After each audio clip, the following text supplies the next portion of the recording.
வணக்கம். இன்றைய முக்கிய செய்திகள். புதுச்சேரி கிழக்கு கடற்கரை சாலையில் உள்ள மதுபான கடை அருகே 50 வயது மதிக்கத்தக்க ஆண் சடலத்தை கைப்பற்றி கோரிமேடு போலீசார் விசாரணை மேற்கொண்டு வருகின்றனர்.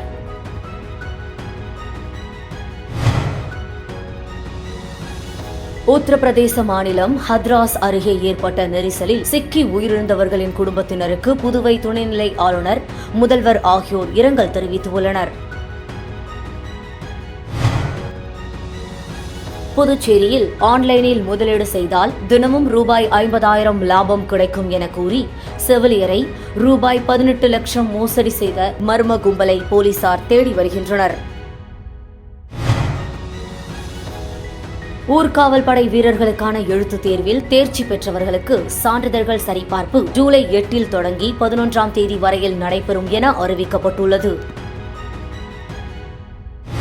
புதுச்சேரி கிழக்கு கடற்கரை சாலையில் உள்ள மதுபான கடை அருகே 50 வயது மதிக்கத்தக்க ஆண் சடலத்தை கைப்பற்றி கோரிமேடு போலீசார் விசாரணை மேற்கொண்டு வருகின்றனர். புதுச்சேரி கிழக்கு கடற்கரை சாலையில் மதுபான கடைகள் செயல்பட்டு வருகின்றது. இந்த மதுபான கடைகளில் இரவு நேரங்களில் மதுவை வாங்கி பலரும் குடித்து வருகின்றனர். இந்த நிலையில் புதுச்சேரி கிழக்கு கடற்கரை சாலையில் உள்ள ஒரு மதுபான கடை அருகே 50 வயது மதிக்கத்தக்க ஒருவர் சாக்கடையில் இருந்து கிடந்துள்ளார். இதனை பார்த்த அருகில் உள்ளவர்கள் கோரிமேடு தன்வந்திரி காவல் நிலையத்தில் புகார் அளித்தனர். அதன் அடிப்படையில் சம்பவ இடத்திற்கு வந்த போலீசார் அவரை மீட்டு கதிர்காமம் அரசு மருத்துவமனைக்கு கொண்டு சென்றனர். இறந்து கிடந்தவர் யார், எந்த பகுதியை சேர்ந்தவர் என்றும், குடிபோதையில் இறந்தாரா அல்லது யாராவது தாக்கினார்களா என விசாரணை மேற்கொண்டு வரும் போலீசார் அருகில் உள்ள சிசிடிவி பதிவுகளை சோதனை மேற்கொண்டு வருகின்றனர்.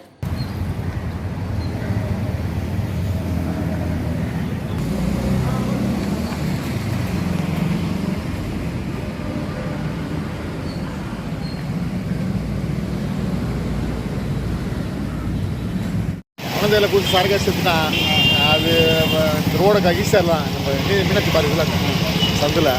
உத்தரப்பிரதேச மாநிலம் ஹத்ராஸ் அருகே ஏற்பட்ட நெரிசலில் சிக்கி உயிரிழந்தவர்களின் குடும்பத்தினருக்கு புதுவை துணைநிலை ஆளுநர், முதல்வர் ஆகியோர் இரங்கல் தெரிவித்துள்ளனர். முதல்வர் ரங்கசாமி வெளியிட்டுள்ள இரங்கல் செய்தியில், உத்தரப்பிரதேச மாநிலம் ஹத்ராஸ் மாவட்டத்தில் செவ்வாய்க்கிழமை நடைபெற்ற ஆன்மீக சொற்பொழிவு நிகழ்ச்சியின் போது கூட்ட நெரிசலில் சிக்கி ஏராளமானோர் உயிரிழந்ததாகவும் பலர் காயமடைந்திருப்பதாகவும் வருகிற செய்திகள் மிகுந்த மன வருத்தத்தை ஏற்படுத்துகிறது. இதில் உயிரிழந்த அனைவரின் குடும்பத்தினருக்கும் எனது ஆழ்ந்த இரங்கலை தெரிவித்துக் கொள்கிறேன். காயமடைந்தவர்கள் விரைவில் குணமடைய வேண்டி இறைவனை பிரார்த்திக்கிறேன். துணைநிலை ஆளுநர் CP ராதாகிருஷ்ணன் வெளியிட்டுள்ள செய்திக்குறிப்பில், UP ஆன்மீக நிகழ்வின் போது ஏற்பட்ட கூட்ட நெரிசலில் சிக்கி இறந்தவர்களுக்கு இரங்கல் தெரிவித்தார். இந்த சம்பவத்தில் காயமடைந்தவர்கள் விரைவில் குணமடைய பிரார்த்திப்பதாகவும் கூறியுள்ளார். புதுச்சேரியில் ஆன்லைனில் முதலீடு செய்தால் தினமும் ரூபாய் 50,000 லாபம் கிடைக்கும் என கூறி செவிலியரை ரூபாய் 18 லட்சம் மோசடி செய்த மர்ம கும்பலை போலீசார் தேடி வருகின்றனர். புதுச்சேரி கருவடிக்குப்பத்தை சேர்ந்தவர் கோகிலா, வயது 38, செவிலியராக பணியாற்றி வருகிறார். இவரை கடந்த 2023ஆம் ஆண்டு செப்டம்பரில் தெரியாத நபர் தொடர்பு கொண்டு பேசியுள்ளார். அப்போது அந்த நபர் தனியார் மென்பொருள் நிறுவனத்தில் வேலை செய்வதாகவும், சிறிய முதலீடு செய்தால் ஒரு நாளைக்கு ரூபாய் 8,000 முதல் ரூபாய் 50,000 வரை லாபம் வரும் என்று கூறியுள்ளார். இதை நம்பி அவரும் ஆன்லைனில் கணக்கு தொடங்கி 67 பரிவர்த்தனைகள் மூலம் ரூபாய் 18,04,556 முதலீடு செய்து ஏமாந்துள்ளார். இதேபோல் வைத்திக்குப்பத்தை சேர்ந்த ரூபா கோஷ் ரூபாய் 50,000, மூலகுலத்தை சேர்ந்த சதீஷ் ரூபாய் 13,000, திருபுவனையை சேர்ந்த கார்த்திகேயன் ரூபாய் 8,000, மணக்குப்பத்தை சேர்ந்த தாயம்மாள் ரூபாய் 6,000 உட்பட 5 பேர் ரூபாய் 18.81 லட்சத்தை மோசடி கும்பலிடம் இழந்துள்ளனர். இதுகுறித்து பாதிக்கப்பட்டவர்கள் சைபர் கிரைம் போலீசில் புகார் அளித்துள்ளனர். அதன் பேரில் போலீசார் விசாரணை நடத்தி வருகின்றனர். ஊர்காவல் படை வீரர்களுக்கான எழுத்துத் தேர்வில் தேர்ச்சி பெற்றவர்களுக்கு சான்றிதழ் சரிபார்ப்பு ஜூலை 8 தொடங்கி 11ஆம் தேதி வரையில் நடைபெறும் என அறிவிக்கப்பட்டுள்ளது.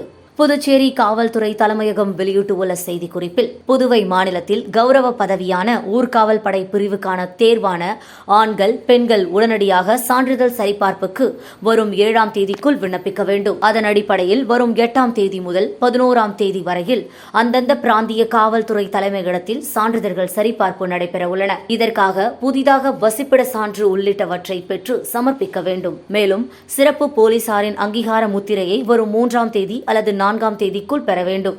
இதுகுறித்து புதுச்சேரி காவல்துறை இணையதளத்தில் விவரங்களை அறியலாம். சான்றிதழ் சரிபார்ப்பு நடைபெறும் நிலையில் மருத்துவ பரிசோதனையானது வரும் 9ஆம் தேதி முதல் 12ஆம் தேதி வரையில் நடைபெறும் என அறிவிக்கப்பட்டுள்ளது. பாராளுமன்றத்தில் பாஜக மற்றும் இந்துக்களை வன்முறையாளர்கள் என தெரிவித்த எதிர்க்கட்சித் தலைவர் ராகுல் காந்தியை கண்டித்து புதுச்சேரி பாஜக இளைஞர் அணியினர் அவரது உருவப்படத்தை எரித்தும் செருப்பால் அடித்தும் போராட்டத்தில் ஈடுபட்டதால் பரபரப்பு ஏற்பட்டது. நடந்த பாராளுமன்ற கூட்டத்தொடரின் போது பாஜக மற்றும் இந்துக்கள் அனைவரும் வன்முறையாளர்கள் என ராகுல் காந்தி பேசியுள்ளதை கண்டித்தும் இதற்கு ராகுல் காந்தி மன்னிப்பு கேட்க வேண்டும் என வலியுறுத்தி புதுச்சேரி பாஜக இளைஞர் அணியினர் 50க்கும் மேற்பட்டோர் காமராஜர் சிலை அருகில் ஆர்ப்பாட்டத்தில் ஈடுபட்டனர். அப்போது அவர்கள் ராகுல் காந்தியின் உருவப்படத்தை கிழித்தும் தீயிட்டு கொளுத்தியும் உருவப்படத்தினை செருப்பால் அடித்தும் தங்களுடைய எதிர்ப்பை தெரிவித்தனர். தொடர்ந்து ஆர்ப்பாட்டத்தில் ஈடுபட்டிருந்தவர்கள் திடீரென காங்கிரஸ் அலுவலகத்தை முற்றுகையிடுவதற்காக ஓடினர். அப்போது போலீசார் அவர்களை தடுக்க முற்பட்டதால் போராட்டக்காரர்களுக்கும் போலீசாருக்கும் இடையே கடுமையான தள்ளுமுள்ளு ஏற்பட்டது. பரபரப்பு ஏற்பட்டது. தொடர்ந்து போராட்டத்தில் ஈடுபட்ட அனைவரும் கலைந்து சென்றனர்.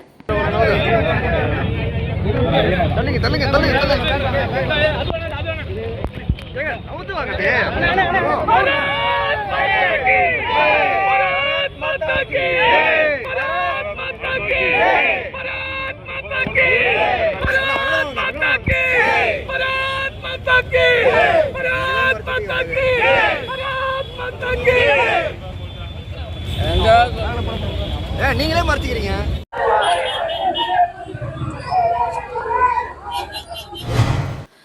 புதுச்சேரி ராஜ்பவன் தொகுதிக்குட்பட்ட பல்வேறு இடங்களில் பாதாள சாக்கடைகளில் இருந்து கழிவுநீர் வெளியேறுவதால் சுகாதார சீர்கேடு ஏற்படும் அபாயம் ஏற்பட்டுள்ளது என்றும் போர்க்கால அடிப்படையில் அவற்றை சீர் செய்ய வேண்டுமென விக்னேஷ் கண்ணன் வலியுறுத்தியுள்ளார். மறைந்த மக்கள் தலைவர் ப. கண்ணனின் மகன் விக்னேஷ் கண்ணன் வெளியிட்டுள்ள அறிக்கையில் புதுச்சேரியில் பொதுப்பணித்துறை அமைச்சர் மற்றும் அதிகாரிகளின் அலட்சியத்தால் கடந்த சில வாரங்களுக்கு முன்பு விஷவாயு தாக்கி 3 பேர் உயிரிழந்தனர். இதற்கு பொறுப்பேற்று பொதுப்பணித்துறை அமைச்சர் லட்சுமி நாராயணன் பதவி விலக வேண்டும் என பல்வேறு அரசியல் கட்சிகள் மற்றும் பொதுமக்கள் வலியுறுத்தினர். மேலும் ஸ்மார்ட் சிட்டி திட்டத்தில் மெகா ஊழல் நடந்துள்ளதாக லட்சுமி நாராயணனை விமர்சித்து புதுச்சேரி முழுவதும் போஸ்டர் ஒட்டப்பட்டுள்ளது குறிப்பிடத்தக்கது. இந்த நிலையில் அமைச்சர் லட்சுமி நாராயணன் தொகுதியில் ராஜ்பவன் தொகுதி பல்வேறு இடங்களில் பாதாள சாக்கடைகளில் இருந்து கழிவுநீர் வெளியாகி சுகாதார சீர்கேடு ஏற்படும் நிலை உள்ளது. மேலும் குழந்தைகள், மாணவர்கள், மூத்த குடிமக்கள் உட்பட பல்வேறு தரப்பினரும் இதனால் பாதிக்கப்படும் அபாயம் ஏற்பட்டுள்ளது.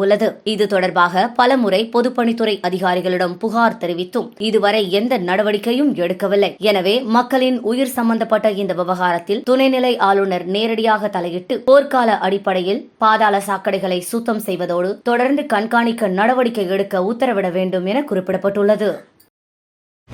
புதுச்சேரியில் ஓய்வு பெற்ற அங்கன்வாடி பணியாளர்கள் நலசங்கம் சார்பில் பல்வேறு கோரிக்கைகளை நிறைவேற்ற வலியுறுத்தி தர்ணா போராட்டம் நடைபெற்றது. புதுச்சேரி ஓய்வு பெற்ற அங்கன்வாடி பணியாளர்கள் நலசங்கம் சார்பில் இன்று சாரத்தில் உள்ள மகளிர் மற்றும் குழந்தைகள் மேம்பாட்டுத்துறை முன்பு மாபெரும் தர்ணா போராட்டம் நடைபெற்றது. மண்ணாங்கட்டி தலைமையில் நடைபெற்ற இந்த போராட்டத்தில் மரிய லூயிஸ், ஜெயசுந்தரி, சாந்தி என்ற ராஜலட்சுமி, தேவிகா ருக்மணி ராஜலட்சுமி மற்றும் அரசு ஊழியர் சம்மேளனத்தை சேர்ந்த பிரேமதாசன், ரவிச்சந்திரன், ராதாகிருஷ்ணன், கிறிஸ்டபர், செய்தி தொடர்பாளர் கலைமாமணி, டாக்டர் நமச்சிவாயம் உள்ளிட்டோர் கலந்து கொண்டனர். சட்டப்படி கிடைக்க வேண்டிய பணிக்கொடை மற்றும் 6வது ஊதிய குழு பரிந்துரைப்படி அங்கன்வாடி ஊழியர்களுக்கு வழங்கப்பட வேண்டிய 50% ஊதிய நிலுவை உள்ளிட்ட கோரிக்கைகளை வலியுறுத்தி இந்த போராட்டம் நடைபெற்றது. இதில் ஓய்வு பெற்ற அங்கன்வாடி ஊழியர்கள் பலர் கலந்து கொண்டனர்.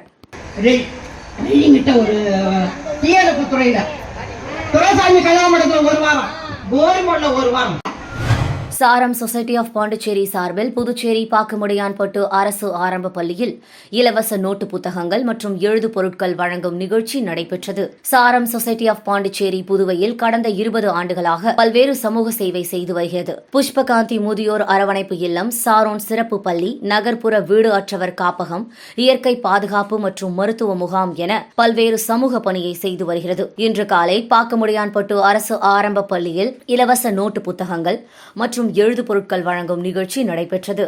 நிகழ்ச்சியை உழவர்கரை நகராட்சியின் ஆணையர் சுரேஷ் ராஜ் சிறப்பு விருந்தினராக கலந்து கொண்டு மாணவ மாணவிகளுக்கு இலவச நோட்டு புத்தகங்கள் மற்றும் எழுது பொருட்கள் வழங்கினார். பள்ளியின் தலைமை ஆசிரியை தலைமை தாங்கினார். சாரோன் சொசைட்டி நிறுவனர் மோகன் மற்றும் சுகுணா ஆகியோர் முன்னிலை வகித்தனர். இந்த நிகழ்ச்சியில் மாணவ மாணவிகள் உட்பட பலர் திரளாக கலந்து கொண்டனர்.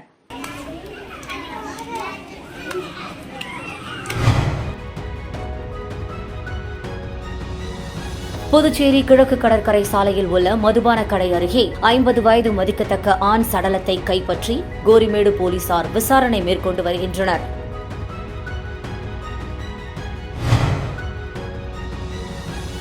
உத்தரப்பிரதேச மாநிலம் ஹத்ராஸ் அருகே ஏற்பட்ட நெரிசலில் சிக்கி உயிரிழந்தவர்களின் குடும்பத்தினருக்கு புதுவை துணைநிலை ஆளுநர், முதல்வர் ஆகியோர் இரங்கல் தெரிவித்துள்ளனர்.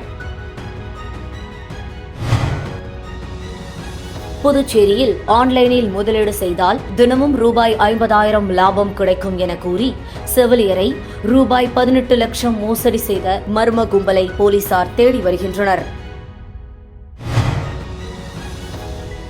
ஊர்காவல் படை வீரர்களுக்கான எழுத்துத் தேர்வில் தேர்ச்சி பெற்றவர்களுக்கு சான்றிதழ்கள் சரிபார்ப்பு ஜூலை 8 தொடங்கி 11 தேதி வரையில் நடைபெறும் என அறிவிக்கப்பட்டுள்ளது.